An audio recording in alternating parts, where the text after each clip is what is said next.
리버 거기 보면 이제 얘들아 사회윤리하고 사회정의라고 써있지? 7년 내리 문제 나오고 있어. 7년 내리. 자, 일단 봅시다. 첫 번째 우리 거기 얘들아 리버 책이 옆에 써있어. 우리 봐봐. 203페이지 봐봐. 책 제목이 안 써있나? 우리 그래 다 알아. 뭐지? 도덕적 개인과 인간관이라고 써있지? 도덕적 인간과 비도덕적 사회. 책 제목 자체가 완벽하게 리버가 얘기하려고 하는 개념이 들어가 있는데 보자. 도덕적 인간도 그러니까 개인적인 측면에서 무진장 도덕적인 인간도 사회, 여기 사회는 뭘 얘기하는 거야? 집단을 얘기하는 거야. 집단에 참여하게 되면 무슨 일을 하게 된다? 비도덕적 행위를 한다. 오케이? 자, 간단하게 얘들아. 리버는 목사 출신이야. 원래 맨 처음에 신학을 전공했던 목사 출신이거든. 그리고 나중에 이제 근데 목사를 하는 과정에서 뭐라고 해야 되냐? 깨달음이라고 얘기해야 되냐? 충격이라고 얘기해야 되냐? 사건이 하나 있었어, 얘들아. 그러니까 말 그대로 얘들아 범생이었고 집안의 영향을 받아서 신학 공부를 했고 그래서 착한 목사가 되고 하나님 말씀의 뜻에 따라서 살려고 했던 사람인데 목사 활동을 하면서 일이 있었어. 그러니까 이제 조그만한 도시에서 목사 활동을 했던 모양인데 그러니까 이제 그 신도들 한 명 한 명 상담하고 어떻게 하면 성경 말씀대로 살아갈까 이렇게 이제 신도들 잘 다스리면서 목회 활동을 했는데 어느 날 이제 주중에 시내에 나가게 됐어. 시청 앞을 지나게 됐는데 시청 앞에서 일군의 사람들이 피켓을 들고 데모를 하고 있는 거야. 뭐야, 뭐로 데모하고 있는 거지? 이렇게 가서 보니까 주장이 너무 극단적이고 이기적인 주장을 피켓에 쓰고 사람들이 데모를 하는 거야. 자기가 볼 때 이렇게 저거 너무 이기적인데? 저건 맹목적으로 자기들 이익만 주장하는데 하면서 이렇게 생각하면서 지나고 있는데 거기에 자기 교회 신자가 있는 거야. 그리고 막 구호를 외치고 있는 거야. 근데 자기가 알고는 그 신자가 정말 모범적인 사람이고 열심히 교회를 다니고 있는 사람이거든. 자기가 보기에도 참 착한 사람인데 거침없이 이기적인 구호를 외치고 있는 거야.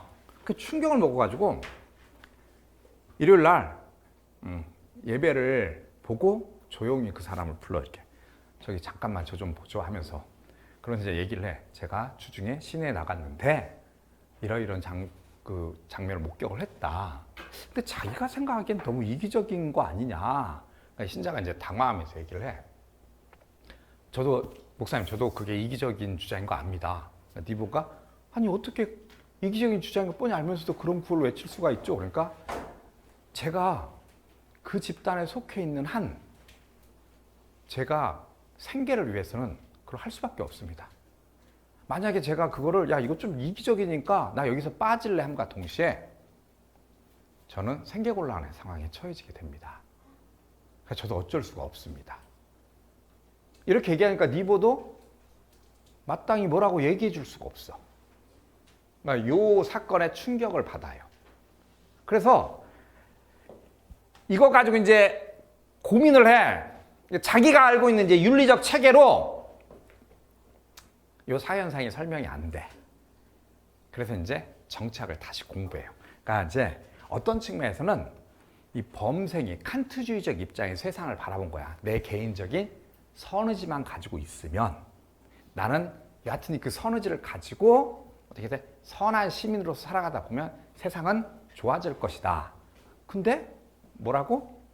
아닌 거야. 이 신자는 일상에서는 엄청나게 착한 사람이고 모범적인 그런 시민이야. 그런데 집단을 속해지자마자 집단의 압력 때문에 무슨 일을 해?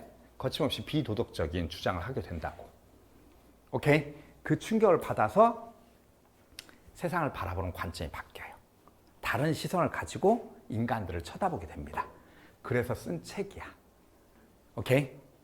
아까 뭐 베버책 갖고도 20세기 명저라고 얘기했지만 20세기 정치학계에 어마어마한 영향력을 행사한 책이야.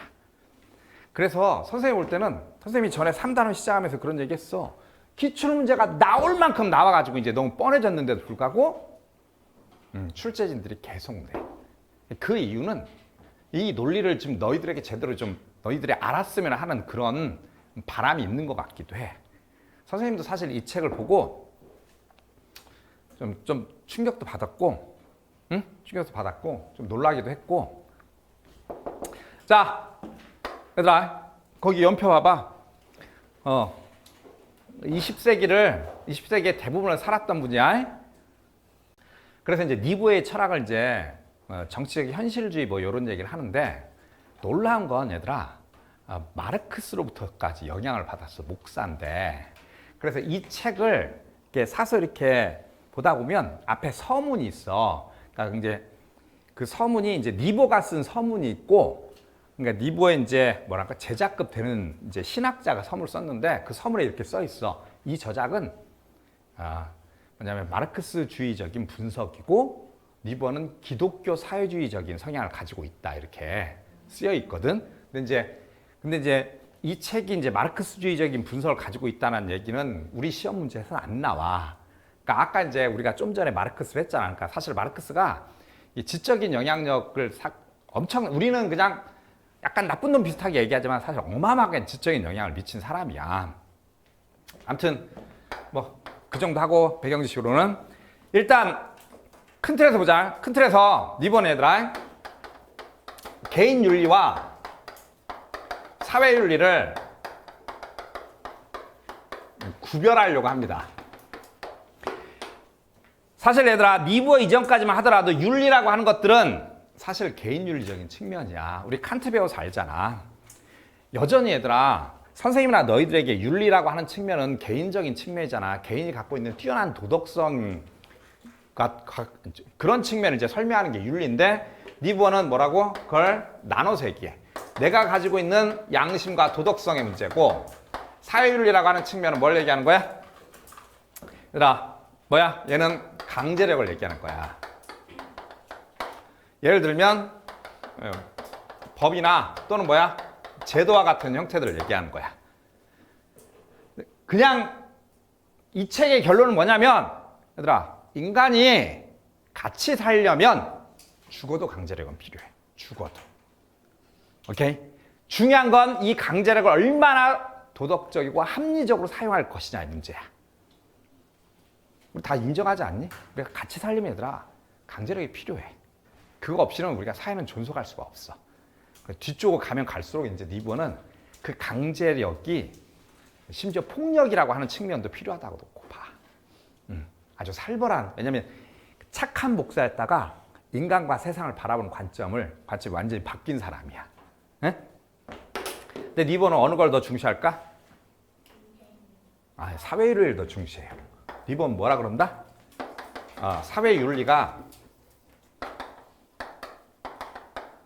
사회윤리가 정착될 때 뭐가 가능해? 사회 정의가 가능하다. 그래서 이쪽 파트 니부어 맨 위쪽 얘들아 거기 202페이지 맨 위에 목차가 뭐라고 써 있어? 사회윤리하고 사회정의라고 써 있어.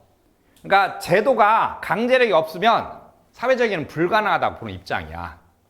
그러니까 얘가 니부어는 이게 사회윤리가 먼저라고 놓고 보는 거야. 자, 그러면 이쪽에서 아래쪽에서 저기 왜 그러냐? 일단 보자. 니부어의 분석을 보자. 나라고 하는 개인 있지? 니부어는 이렇게 봐. 나라고 하는 개인은 일단 이기성과 합리성을 동시에 가지고 있어. 얘들아, 니부어는 인간의 본성을 이기성으로 놓고 봐. 우리 내면에 뿌리 깊게 이기성이 들어가 있다고 놓고 봐. 그런데 우리가 동물은 아니야. 오케이? 그리고 우리는 이타적 충동도 존재해. 왜냐면 동정심이라고 하는 측면에서 나하고 가까운 사람을 보면 내가 손해를 보면서도 기꺼이 이타적 행동을 할 수가 있어. 그리고 한편으로는 이성적 능력이 있고 도덕교육을 받아. 그러니까 내가 가지고 있는 이기성을 내가 가지고 있는 합리성으로 스스로 규제가 가능해. 그러니까 우리는 개인적인 측면에서 웬만한 사람들은 일상에서 도덕적이야. 무슨 말인지 알지? 가끔 정말 예의 없고 비도덕적인 행위를 하는 사람이 옆에 있어. 마음 같아서는 그냥 가서 한 대 확 때리고 싶은데 아유 뭐하러 그래. 그러면서 그냥 우리가 참고 넘어간다고. 말 이해되지? 우리 일상에서 그런 존재인데 리브어는 이 개인이 일단 집단에 참여함과 동시에 태도가 돌변해. 오케이? 자, 왜 태도가 돌변할까? 일단 얘들아, 우리가 살고 있는 얘들아, 현대 산업사회는 우리 산업사회를 넘어서 이제 정보화사회인데 인간이라는 존재가 니보가 볼 때는 지적인 능력을 그렇게 뛰어나게 성장시키는 존재가 아니야. 니보 책을 계속 읽다 보면 뭐라 그러냐. 니보가 인간의 그렇게 지적 능력을 고도로 개발하는 사람은 극히 소수에 불과하다라고 표현을 써. 그러니까 대부분의 사람들은 그냥 생존이라든가 먹고 사는 거 내지는 쾌락을 추구하는 존재지 지적인 영역에 그렇게 크게 도달하려고 하질 않아. 그러다 보면 이 나라고 하는 개인이 집단에 참여하면서 여기서 우리가 소속감을 얻어. 말 이해되니? 무슨 말인지 이해돼? 그러니까 봐봐. 니보가 볼 때는 내가 나라고 하는 존재가 있잖아. 나 스스로 나에게 무언가 정체성을 부여하지 않는다고 놓고 봐. 선생님 말 이해돼? 나라고 하는 존재는 있잖아. 어떤 정체성을 가지고 있냐면 난 이걸 좋아하고 이걸 지향하고 무엇을 만들고 어떤 사람이 될 거야를 내가 스스로 나에게 부여하는 게 아니라 내가 소속된 집단 속에서 사람들과 어울리는 과정에서 그것들을 내가 받아들이게 된다는 거야. 그래서 사람들은 집단 안에서 이 소속감이 꼭 뭘 의미하냐면 정체성을 의미하는 거야, 얘들아. 그럼 어떤 특정 집단이 나에게 정체성을 줬잖아. 오케이? 니들 뭐 생각하면 되냐면 너희들이 이제 내년에 들어갈 대학을 생각해봐. 너희들이 가고 싶은 대학에 너희들이 딱 들어갔어. 표정들 졸라 박다, 니들. 어? 그러면 봐, 그 대학에서 나에게 정체성을 줬단 말이야. 말 이해되지? 난 여기가 좋아. 바깥에서 내가 다닌 대학을 비판해. 나는 그 비판이 타당한지 합리성을 검토를 안 하고 이샹 이러면서 바로 나오는 거야. 그게 인간이라는 거야. 이 소속감과 정체성 때문에 집단에 맹목적인 충성을 한다는 거야. 맹목적인. 이해돼? 뭔 말인지? 봐봐, 이게 얘들아, 우리가 이 니브의 얘기를 잘 새겨들을 필요가 있거든. 얘들아, 너희들이 가고 싶은 대학에 갔는데 누가 너희들 대학을 비판하더라도 그런 측면이 있어라고 인정하면 되거든. 뭔 말인지 이해되니? 근데 우리가 그렇게 합리적인 존재가 아니라는 거야. 발끈한단 말이야. 야, 참여 안 할 테니까 일단 봐봐. 선생님이 지금 예시를 그런 경우 들었는데 우리 얘들아 대단히 많아. 대단히. 그래서 이게 커지면 우리가 이제 재작년도 수능 문제 나왔지만 이게 이 집단이 국가라는 형태로 커져. 그러면 우리는 국가에 대한 맹목적인 애국심으로 나온다고. 우리 국가가 잘못하고 있을 수도 있는데도 불구하고 현재 중국 애들 하는 거 봐봐. 뭔 말인지 이해되지? 사실 코로나 문제에서 자기들도 뭐 피해를 입었지만 아무튼 그 동네에서 발언했으니까 사과를 하는 게 맞잖아. 도의적인 측면에서. 그런데 빡빡 우기잖아. 말 이해돼? 자, 그리고 또 얘들아, 집단이 정말 한 개인에게 유리한 게 뭐냐면 봐봐. 나는 개인적인 측면에서 내 이기성을 충분히 규제할 능력이 있어. 특히 우리 봐봐. 면대면으로 얼굴을 보고 얘기하잖아. 가령 봐봐. 일베들이 얼굴과 얼굴을 맞대고 얘기하잖아. 우리가 일베를 만났잖아. 그렇게 막 얘기 못해. 자기가 누군지 알고 얼굴이 보인단 말이야. 그런데 얼굴이 싹 안 보이면 막말하잖아. 집단 안에서 뭘 보장해? 익명성을 보장해. 그러다 보니까 여기서 이기성이 분출하는 거야.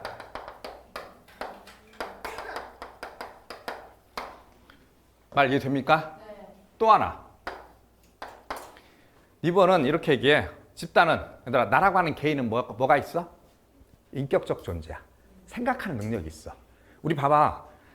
반성이라고 하는 측면이 있단 말이야. 반성이라고 하는 측면. 내가 뭘 했어. 근데 생각해보니까 뭐지? 아씨 잘못한 것 같아. 말 이해되지? 다음부터 안 해야지. 근데 이제 내가 실수한 거 가지고 사과를 할 용의가 있단 말이야. 근데 집단은 뭐라고? 인격적 존재가 아니야. 이해돼? 당연히 이기적인 행위를 계속하게 돼. 이해되죠? 이게 이제 집단의 모습이란 거야. 그러니까 우리가 집단 속에 있다 보면 철저하게 이기적 행위를 지속하게 된다. 그리고 이 이기적 행위가 결국에는 사회 부정의를 만든다. 이게 이제 니버의 분석이야. 오케이? 이해됐죠? 그리고 이제 더 놀라운 거 이제 조금 더 나가서 니버는 이제 그럼 집단의 성격이 어떤지 이제 얘기를 했잖아. 이 집단이 이제 이기적으로 행동하는데, 얘들아, 집단은 여러 개가 존재를 하거든? 이 집단은 힘에 의존한다고 얘기해. 이쪽에 지워도 되니? 이쪽에 지울게. 나 근데 왜 니들한테 사정하고 있지? 별로 기분이 안 좋은데?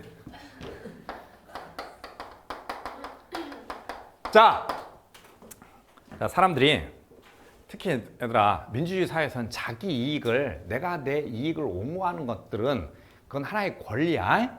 근데 나라고 하는 존재가 개인적으로 내 이익을 우겨봤자 아무도 들어주지 않아. 그래서 우리는 항상 집단을 조직을 해. 그리고 집단에 참여해. 근데 참여하다 보니까 우리 집단에 숫자가 많아. 사람 수가 많아. 그리고 우리 집단이 가지고 있는 기능이 상당히 뛰어나. 대표적인 게 의사들, 변호사들, 약사들. 뭔 말인지 이해되지?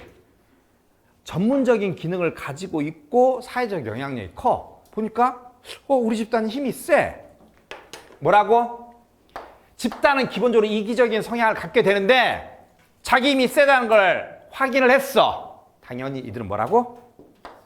그 힘을 사용하려고 합니다. 여기서 힘이라고 하는 건 얘들아 뭐야? 정치적인 거야. 정치적인 영향력을 얘기하는 거야. 이해됩니까? 이 정치적인 영향력을 가지고 뭘 한다? 예를 들면 얘들아 우리가 선생님 얘기했잖아. 우리 기득권 세력들 있지? 이걸 가지고 사회 제도를 왜곡해.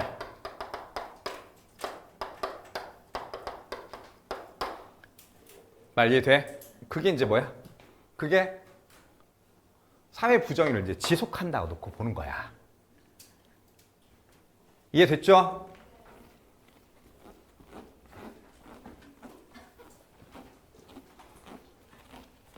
자, 그러면 이제 대안은 뭐야? 대안은 얘들아 봐봐. 지금 봐봐. 여기 봐봐. 니보가 계속 얘기하려고 하는 건 이거잖아. 지금 얘들아 사회윤리가 정착될 때 사회 정의가 가능한데 지금 기득권 세력들은 원래 힘이 센 집단들은 자신의 영향력을 가지고 우리가 사회 제도를 왜곡해버린다. 법을 자기에게 유리한 형태로 만들어버리는 거야. 이해돼? 그러면 자 보자. 어차피 사회 제도가 특정 집단에게 유리하게 구성돼 있어. 그러면 봐봐. 개인적인 윤리, 즉 선의지를 가지고 뭐가 이렇게 자꾸 뭐 벌레가 이렇게. 얘들아 선의지를 가지고 왜 웃어? 선의지를 가지고 착하게 살려고 행위하는 사람들도 결국에는 아까 니보가 경험한 것처럼 사회 속에서 그냥 포기하고 에이 나도 그냥 부정직하게 살자 이런 생각을 가질 수가 있다고. 이해됐지? 그래서 대안이 뭐냐? 힘의 불균등한 분배를 개선을 해야 돼.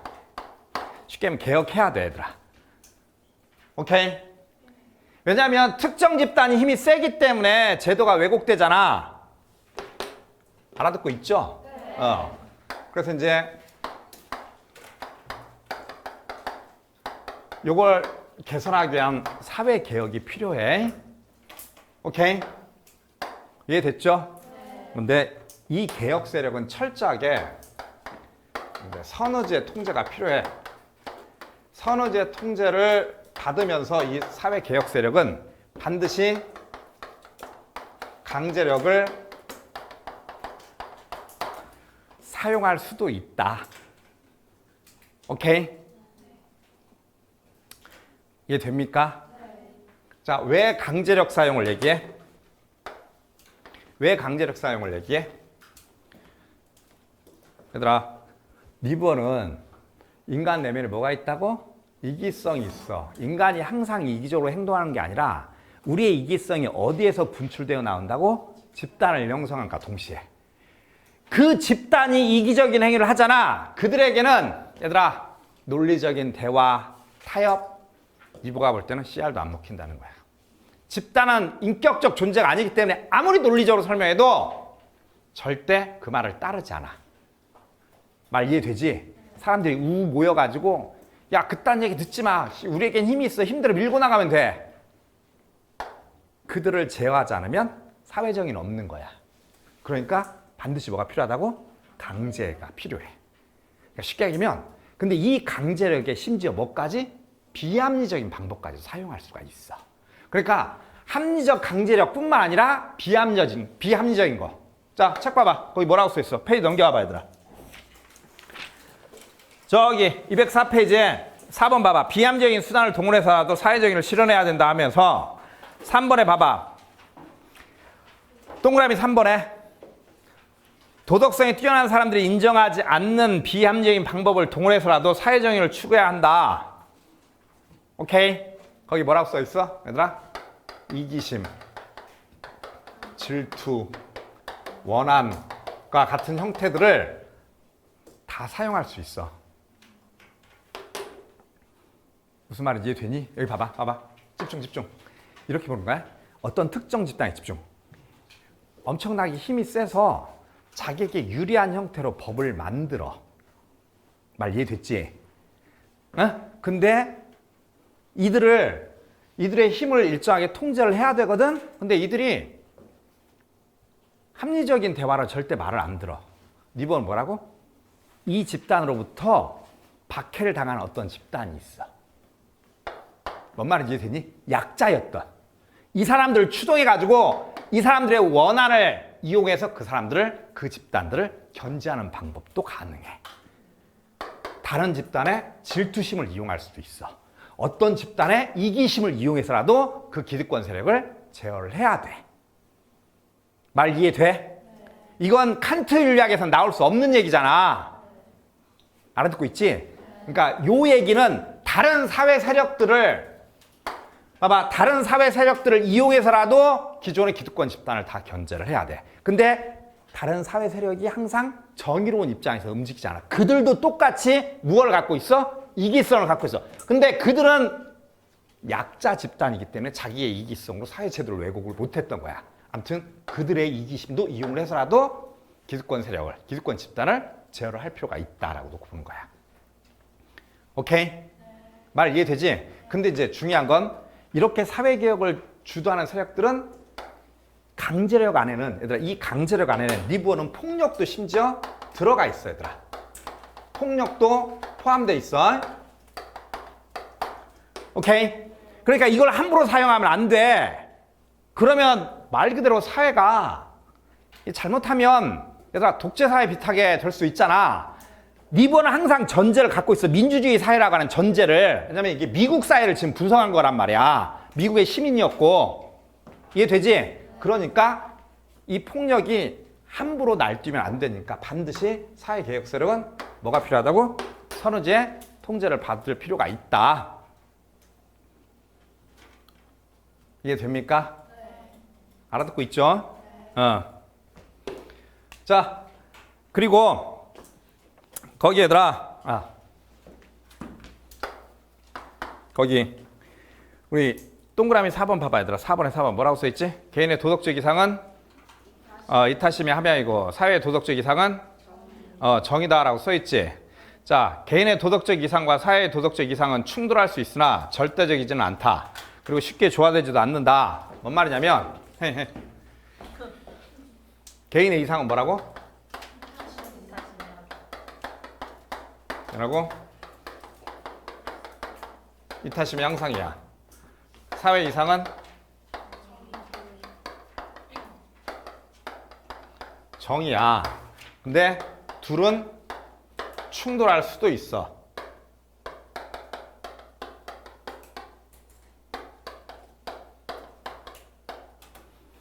자, 무슨 말이냐? 집중.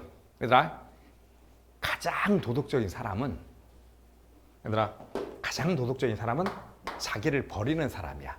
그 대표적인 경우가 얘들아, 불교의 자비야. 나라고 하는 존재 자체에 집착하지 않고 내 가진 모든 것들을 싹 다 베풀어 주는 거야. 이해되니? 그래 봐봐. 얘들아, 불교에서는 유교하고 다르게 특별하게 선악 판단을 하려고 하질 않아. 우리 모두는 서로 간에 연결돼 있고, 그리고 현세에서 업보가 나중에 죽어서 다시 다른 형태로 얘들아 그 업보에 대한 대가를 받잖아. 뭔 말인지 이해되지? 자, 그런 형태로 얘들아, 이타심이 졸라 뛰어난 사람은 엄청나게 나쁜 짓을 한 사람도 기꺼이 용서해 줄 용의가 있는 거야. 그런데 보자. 사회적인 측면에서 정의는, 야, 나쁜 짓을 한 놈은 어떻게 해야 돼? 형벌을 줘야 돼. 근데 뛰어난 이타성을 가진 사람은 그걸 용서해 주자고 얘기할 수도 있다고. 충돌해야 하네? 충돌할 수도 있어. 근데 그게 항상 그런 건 아니라고. 기본적으로 어떤 도덕적 능력이 뛰어난 사람도 정의로움이라고 하는 것들에 대해서 동의를 할 거니까. 그치? 그런데 또 뭐라고 써 있어? 충돌할 수 있으나 절대적이지 않으며 그리고 쉽게 조화되지도 않는다라고 써 있지? 왜 쉽게 조화가 안 돼? 개인의 이타심이라고 하는 측면들이 사회적 맥락이라든가 관계 속에서 다르게 나올 수가 있거든? 근데 사회적 정의라고 하는 건 항상 보편적 원리를 추구를 해야 돼요. 그러니까 니버가 볼 때는 개인 윤리하고 사회 윤리가 가는 방향이 기본적으로 달라요. 오케이? 그러니까 쉽게 조화되지도 않는다라고 얘기를 하고 있는 거야. 알아듣고 있냐? 사회 제도하고 사회 질서는 그 자체로 정의라고 하는 방향을 추구를 해야 되는 거야. 그리고 그것들은 개인들 간의 관계에서 나오는 윤리하고는 다른 측면이 존재할 수가 있다고. 말 이해돼? 나중에 대학 들어가서 니들이 지금은 입시 때문에 바빠서 그러는데 사실 지금 니들이 읽어도 이해될 수 있는 책이야. 문장을 정말 쉽게 썼어. 복문이 거의 없어. 문장을 되게 쉽게 썼어. 우리가 바로 뒤에서 이거 정리하고 바로 그렇게 할 텐데 지금 읽어도 이해할 수 있는 책이거든. 근데 뒤쪽으로 가면 이제 마르크스주의를 좀 알아야 되거든. 마르크스주의에 관한 얘기가 계속 나와. 이제 그 배경 지식이 좀 필요하긴 한데 나중에 언제 한번 가서 읽어봐봐. 그러면 인간에 대한 이해가 졸라 커져요. 간단하게 다시 논리 정리해보자. 기본적으로 얘들아, 이번은 나라고 하는 개인이 이기성하고 합리성이 있다고 보는데 이 개인이 집단에 참여하게 되면 집단은 철저하게 이기적인 행동을 하게 된다. 일단 니보의 핵심 분석이 이거란 말이야. 우린 개인적인 측면에서 웬만하면 착하게 사는데 집단에 들어가게 되면 특히 집단들은 그렇게 행동하지 않게 된다. 그리고 얘가 뭐라고? 사회 제도를 왜곡한다고. 왜? 얘가 힘이 세니까. 얘가 힘센 집단은 기꺼이 이걸 왜곡하잖아. 그래서 뭘 해야 된다고? 이들의 힘을 제어를 해야 돼. 뭔 말인지 이해되지? 그래서 말 그대로 집단의 힘을 제어하자. 그렇잖아. 근데 제어하기 위해서 뭐가 필요하다? 죽어도 강제력이 필요하다. 죽어도. 그리고 이 강제력에서 비합리적인 방법도 필요하다. 오케이? 요 논리를 설득하기 위해서 이제 온갖 예시를 다 들어요. 알아듣고 있지? 자, 봐봐. 니보 얘기가 왜 중요하냐면 얘들아, 나도 그렇고 너희들도 그렇고 선생님은 지금 특정 어떤 집단에 들어가 있을 수가 있겠지. 경제활동을 하고 있으니까 너희들도 대학을 졸업하고 이미 대학 때부터 이미 집단에 들어가 있구나. 아까 뭐 예시를 들었잖아. 성대하고 한대. 그치? 지금도 뭐 집단에 들어갈 수도 있고. 자, 봐봐. 근데 우리가 얘들아, 너희들도 개별적인 측면에서 볼 때는 다 선하고 착한 존재지만 특정 집단에 들어간과 동시에 자기는 생각하지 못하고 집단이 요구하는 거에 따라가다 보면 아무 이기적인 행위에 동참하게 된다고. 오케이?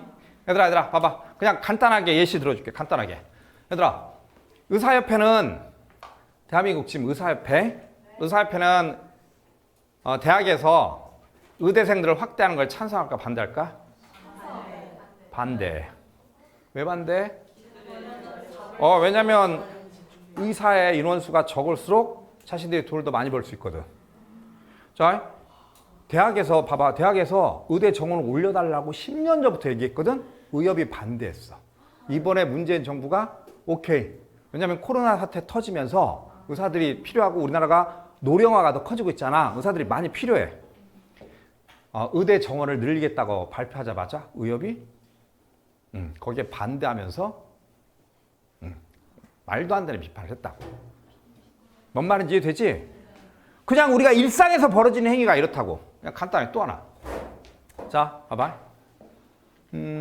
우리나라 사법시험이 몇 년 전에 없어졌어. 이제 그치. 로스쿨이 이제 말 그대로 변호사 자격증을 따기 위해서 무조건 로스쿨 가야 되잖아. 근데 로스쿨의 정원이 2,000명이거든. 근데 로스쿨 정원이 2,000명 있었고 사법시험을 봐서 합격하는 인원이 1,000명이었어. 근데 사법시험이 사라지자 정부는 그 1,000명을 그동안 로스쿨이 없던 대학이 로스쿨을 요구하니까 거기에 배정을 하려고 했거든. 할당하려고. 누가 반대할까? 변호사협회가. 말 이해되니? 변호사협회가 반발해. 원래는 1,000명, 2,000명, 3,000명 규모였는데 그러니까 정부는 그 규모를 유지하려고 했는데 변호사협회가 반발하지. 이놈 딱 하나야. 뭐야? 변호사들이 너무 많다는 거야. 그러니까 로스쿨을 배당하지 말라는 거야. 오케이? 이게 들으면 그럴싸한 논리지만 얘들아 잘 봐봐. 이게 골 때리는 논리야. 자, 간단히 보자. 어떤 특정 직업에 많은 사람들이 들어온다고 정부가 법적으로 그걸 통제하는 법을 만드는 게 맞니? 아니지.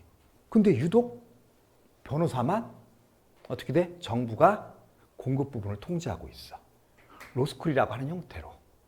그리고 로스쿨을 나와도 시험을 봐도 정부가 합격선을 80%로 잡겠다고 했거든. 말 이해돼? 이거 잘못된 방법이야. 이거 자체가 지금 니보가 정확히 얘기한 대로 특정 사회집단의 자신의 힘을 이용해서 기득권을 유지하는 방편으로 사회제도를 왜곡하는 거라고. 중요한 건 80%, 50%가 아니라 일정한 성적권을 가지고 이 성적권을 넘으면 누구나 변호사 자격증을 받도록 하는 게 맞는 거야. 그건 자격증이니까. 근데 인원 자체를 정부가 규제하려고 하는 거는 기득권의 원리를 그대로 받아들인 거야. 내 말 이해돼? 왜 출제자들이 그렇게 니부어 문제를 계속 내는지 이해되니? 나나 너희들이나 우리가 부지불식간에 집단에 참여함과 동시에 자기 이익을 지키겠다고 사회정의하고 무관한 이기적 행위를 할 수가 있다고. 선생님이 이 책을 보고 충격을 받거나 깨달음을 얻었다고 하는 부분이 그거야. 상당 부분의 사회 갈등의 대부분을 니보가 다 설명해. 우린 그냥 기계적으로 이제 수능 공부를 위해서 집단 이기주의라고 얘기하지만 그게 왜 나오게 되는지에 대해서 설명을 하거든. 우리 문과야. 문과가 하는 일이 뭐라 그랬지? 문과가 하는 일이 그리기야. 내가 전에 얘기했잖아. 문과가 하는 일이 뭐라고? 인간과 사회를 분석해서 연병할 언어로 설명한다고. 와, 정말. 우리가 가지고 있는 기술은 뭐야? 언어고 그 전에 이제 분석들이 들어가야 되잖아. 이거 무식한 이과 애들이 뭔 말인지 못 알아듣는단 말이야.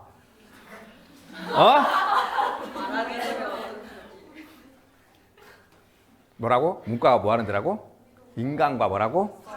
사회를 분석해서 언어로 설명하는 거라는 거야. 그게 우리가 갖고 있는 기술이라고. 보자 얘들아. 우리 리본 이 기자를 봅시다. 자, 집단 간의 상호 갈등. 사회는 사회생활에서의 강제적인 요인들. 가로에 뭐라고 써있지? 인간의 지성과 상상력의 한계들 때문에 불가피하다. 강제적인 요인들이 뭐라고? 니보가 지금 뭐라고 얘기하고 있지? 불가피해. 우리의 지성적인 능력의 한계 때문에 불가피하다고 지금 얘기하고 있어. 강제적 요인들의 평화를 이룩하는 과정에서 불의를 만들어낸다는 사실뿐만 아니라 한 사회 집단 내에서 불안정한 평화를 유지시키는 데 기여하는 요인들이 동시에 집단들 상호 간의 갈등을 격화시키는 경향이 있다는 사실에 의해서 영속적으로 고통을 받고 있다. 말 이해돼? 다시. 사회는 얘가 주어겠지, 연병할. 전체 주어가 얘겠지. 미쳐버리겠다. 영어로 써있는 것도 아니고. 전체 서술어가 뭐지? 고통을 받고 있다. 야. 사회는 목적어 고통을 받고 있다. 연병할. 초딩 가르치냐 지금? 환장했다. 근데 왜 고통을 받고 있는지 암기 문장들 봐. 암기 문장들. 사회생활에서의 강제적 요인들의 평화를 이룩하는 과정에서 불의를 만들어낸다는 사실뿐. 얘들아, 사회생활을 하다 보면 강제적 요인들이 니보는 반드시 강제가 필요하다니까. 왜 필요한지 다시 여기 써놨어. 이 강제적 요인들을 어떻게 하면 평화롭게 만들까? 근데 그 과정에서 그게 다시 또 한편으로는 불의를 만든대. 오케이? 왜냐면 강제력을 잘못 사용하다 보면 문제가 발생할 수 있잖아. 그리고 불안정한 평화를 유지시키는 데 기여하는 요인들이 동시에 불안정한 평화잖아. 우리가 서로 간에 갈등하는 과정에서 대충 타협을 했어. 근데 그 타협이 일시적인 경우가 많이 있단 말이야. 그 과정에 또다시 갈등이 격화되는 경우가 있다. 예를 들면 뭐가 있냐, 얘들아. 의사하고 한의사 간의 갈등, 의사하고 약사들 간의 갈등. 일정하게 정부가 강제적인 부분들 설득하고 강제해서 일정하게 타협을 잡아냈다고 하지만 일시적일 뿐이라고. 갈등은 왜냐하면 직업적인 측면에서 이익 때문에 계속 갈등할 수밖에 없다고. 오케이? 그러니까 니부어가 볼 때는 우리가 얘들아 인간이 사회 속에 들어가 있는 한 사회 갈등은 멈추지 않아. 이 갈등을 해결하면 또 다른 갈등이 생겨. 계속 우리는 이걸 주시하면서 강제력을 동원해서 이들의 이기성을 계속 눌러줘야 된다는 거야. 자, 두 번째. 민주주의 과정에 합리적이고 윤리적인 요인들이 포함되어 있음을 의심할 바 없다.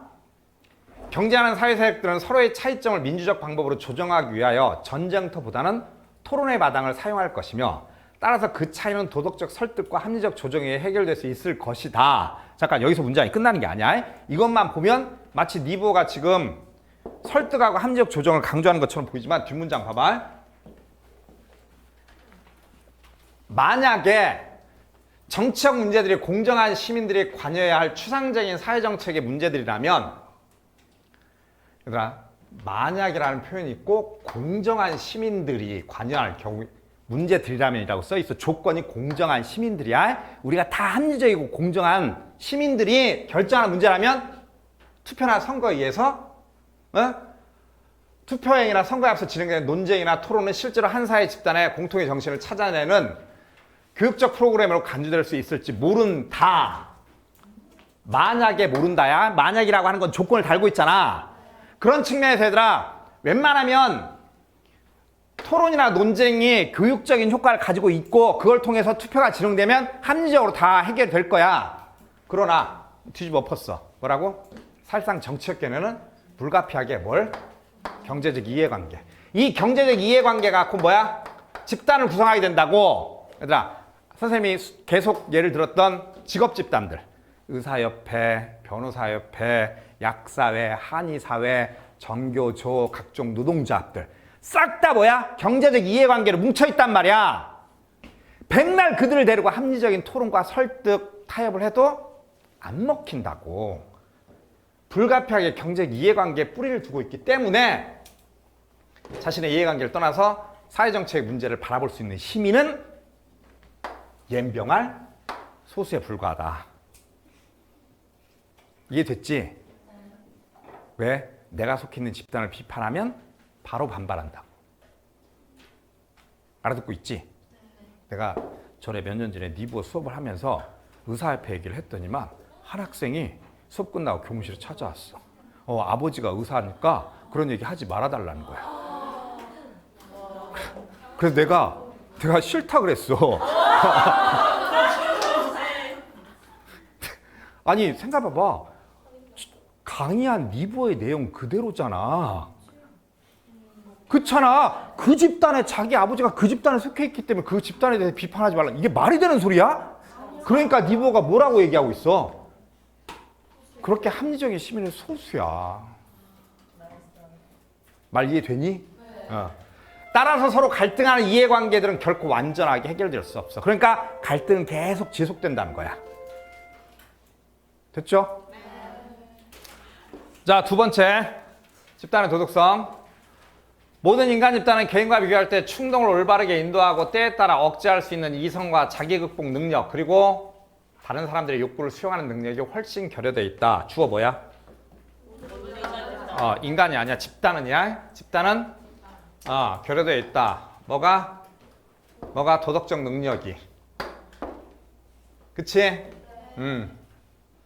왜 그런다고? 니버가 왜 결여되어 있다고 보지? 인격적 존재가 아니야. 나처럼 하나의 개인적 주체는 잘못을, 실수를 해도 스스로 반성할 능력이 있는데 집단은 그럴 능력이 없다고.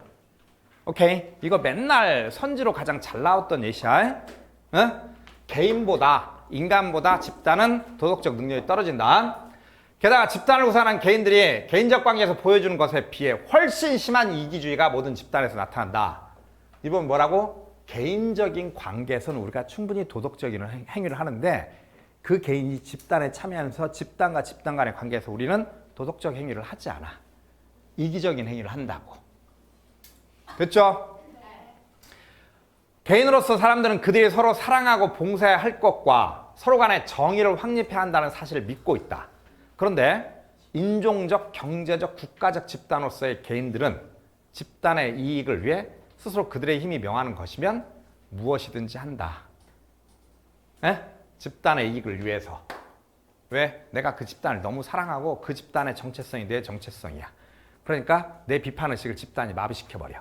그리고 자, 우리 이기성의 원천으로서 인간의 본성이 있어. 그치? 알아듣고 있지? 그게 집단을 통해서 표출된다. 세 번째 봅시다. 집단 간 힘의 논리. 도덕주의자들은 개인의 이기심이 합리성의 발전이나 종교적 선의지의 성장에 의해 점진적으로 견제되고 있으며 또한 이러한 과정이 계속 진행되어야만 모든 인간 사회와 집단은 사회적 조화를 이룰 것으로 생각한다. 잠깐 여기 도덕주의자들은 뭐 하는 사람들이야? 거기다 써봐. 윤리적 합리주의라고 써봐. 윤리적 합리주의. 대표적인 사람이 누구야? 칸트 같은 사람이야.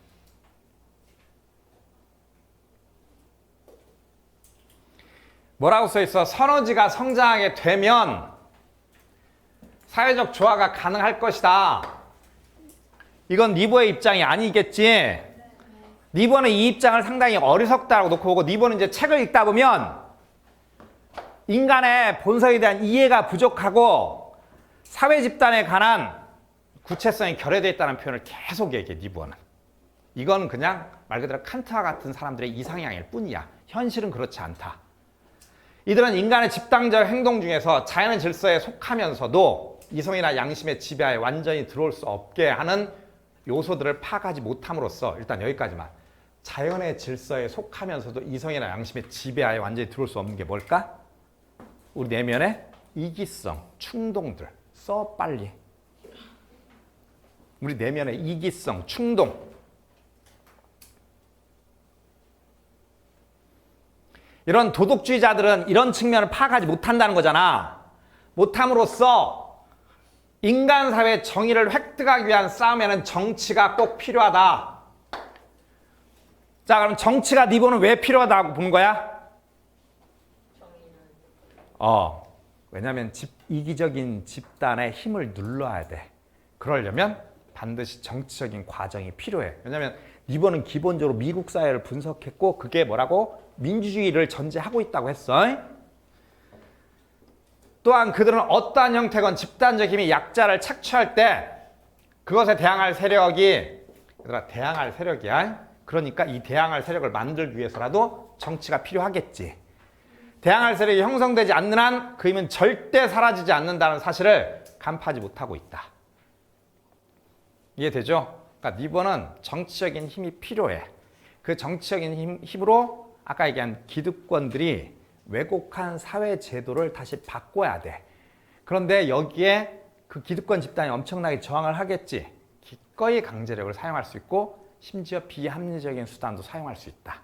그렇지 않고서는 사회적인 불가능하다. 오케이? 그 다음 거 봅시다. 사회는 여러 면에서 어쩔 수 없이 이기심, 반항, 강제력, 원한 등과 같이 도덕성이 높은 사람들로부터 전혀 도덕적 승인을 얻어낼 수 없는 방법을 사용하게 될지라도 종국적으로 정의를 추구해야 된다. 이미 앞에서 다 봤죠? 니버가 얼마나 사회 정의를 지향하는지가 바로 보이지. 심지어 이런 방법. 왜냐면 이제 봐봐. 헤이. 니버의 생각은 이거야. 우리가 상대하는 기득권 집단이 합리성이 없는 존재야. 합리성이 없는 존재한테 합리성으로 얘기해봤자 안 통한다는 거야. 절대. 우리가 일상에서 가끔 그런 경우 있잖아. 어떤 애가 되게 이기적으로 행동해. 걔한테 가서 너도 이건 잘못된 거 아니야? 근데 걔가 이렇게 얘기해. 그래서 뭐 어쩔 건데? 우리가 할 말이 없게 돼. 그런 애는 어떻게 해야 돼? 나도 너하고 똑같이 해줄게. 존말하면서 한테 때려버려야 되는 거야. 오케이? 니버가 딱 그 얘기하고 있는 거야. 합리성이 없는 애들한테 도덕주의자들은 여전히 걔들의 이성이, 걔들의 선의지가 발전하면 해결된다. 니버는 그딴 일은 없다는 거야. 이해됐죠? 그리고 걔는 자신보다 뛰어난 것을 보고 자신을 잃기도 하면서 스스로의 삶을 실현해 가도록 노력해야 된다. 이 두 도덕적인 입장은 서로 배타적이지 않으며 양자 사이의 모순도 절대적이지 않다. 그렇다고 쉽게 조화되지도 않는다. 이건 선생님이 아까 설명했지?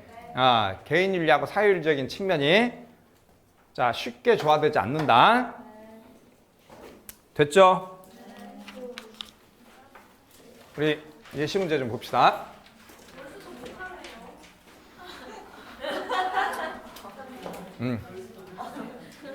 봐. 어차피 니들 상태가 안 좋았잖아, 이것들아.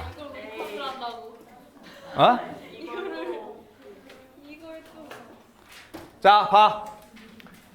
다음을 주장한 사상가 입장으로 가장 적절한 것은 지나친 정치적 현실주의에서 제시하는 권력 간의 균형은 잠정적 평화만을 가져올 뿐이다. 얘들아, 이거 예시 문제를 교육청 문제보다는 선생님이 평가안이나 수능 문제 넣었는데 교육청 문제를 여기다 넣은 이유는 기존에 못 보던 예시문이거든, 지금. 이게 이제 니버 책이 11장으로인가 돼 있는데 얘가 10장인가 그쯤에 나오는 이게 그 문장이거든. 그러니까 뒤쪽 부분이야. 이게 맨 뒤에 결론에 이제 도달하는 부분인데. 지나친 정치적 현실주의에서 제시하는 권력 간의 균형은 잠정적 평화만을 가져올 뿐이다. 한편 도덕주의에서 강조하는 이익과 권리의 합리적 조정은 역사와 전통에서 정당화되는 사회적 불이나 은밀한 강제력을 조정하기 어렵게 한다. 올바른 정치적 도덕성은 합리적이고 도덕적인 요소들에 부합되는, 밑줄 쳐. 여기 마지막 문장 밑줄. 합리적이고 도덕적인 요소들에 부합되는 강제력을 권고함으로써, 그리고 강제력이 사용되는 목적을 밝혀줌으로써 갈등의 악순환에 빠져있는 사회를 구원할 수 있다. 지금 여기 봐봐. 여기 봐봐. 니버의 입장도 정치적 현실주의라고 얘기하는데 여기에 수사가 하나 있어. 뭐라고 써있어? 지나친 정치적 현실주의. 이들은 철저하게 힘의 논리로 모든 걸 설명하려고 해. 리버는 힘이 필요하지만 도덕과 윤리가 필요하다고 하는 걸 인정해. 그러니까 도덕과 윤리와 힘이 동시에 필요한 거야. 근데 지나친 정치적 현실주의는 힘만을 따지는 거야. 이들은 힘에 따라서 균형만을 잡는 거야. 그러면 이들의 입장은 윤리적인 지향점을 전혀 잡지 못하고 있다는 거야. 이해됐지? 그래서 균형만을 잡는데 그러면 이 균형이 한쪽의 힘이 세지면 그냥 깨져버리고 또다시 불의가 자행되게 되는 거야. 그런 문제점이 있는 거야. 그래서 뭐라고? 잠정적인 평화만을 가져올 뿐이다 라고 얘기를 하는 거야. 그러니까 지나친 정책의 현실주의는 힘만 강조한다고. 힘만. 리버는 책에서 분명하게 도덕과 윤리의 역할이라고 하는 걸 인정을 하는 거야. 그리고 사회적 약자에 대한 배려라고 하는 측면을 반드시 얘기를 한다고. 이해됐지? 반면에 이제 이거하고 정반대에 있는 입장들이 뭐야? 아까 얘기한 윤리적 합리주의, 도덕주의자들이야. 이들은 철저하게 합리적 조정을 통해서 사회를 조화롭게 할 수 있다. 오케이? 근데 이러한 합리적 조정은 사실상 역사적으로 확인되는 사회적 불의나 은밀한 강제력을 조정하기 어렵게 한다. 그래서 이제 자기 입장은 뭐야? 자기 입장은 올바른 정치적 도덕성은 합리적인 요소에 부합되는 강제력이 필요하다. 오케이? 그리고 그 강제력의 목적. 우리가 궁극적으로 어디를 향해 가고 있다? 무조건 강제력을 사용하는 게 아니라 그 강제력이 지향하는 측면이 어디냐? 명확하게 그게 사회 정의라고 하는 것들을 밝혀줘야 된다. 이해됐죠? 문제 자체가, 아니 제시문 자체가 아주 좋아요. 자, 그럼 이제 선제 봅시다. 자, 리버의 입장 찾아봅시다. 선지가 리버를 이해하는데 아주 괜찮아. 가장 적절한 거. 그냥 읽자마자 나오네. 답은 1번인데 2번 뭐가 틀렸어? 어떠한 형태가 아니겠지? 그치? 그럼 뭐라고 바꿔야 돼? 선의제 통제가 필요하고 합리적인 강제력이 필요해. 2번 뭐가 틀렸어? 결정을 못하죠. 왜냐면 도덕적인 양심을 가지고 있다 하더라도 집단에 참여하면 비도덕적으로 행동하니까 결정을 못하지. 4번. 이건 제시문에서 잠정적이라고 얘기했으니까 틀린 말이고. 5번. 불의가 극복이 안 되지. 오케이, 여기까지 합시다.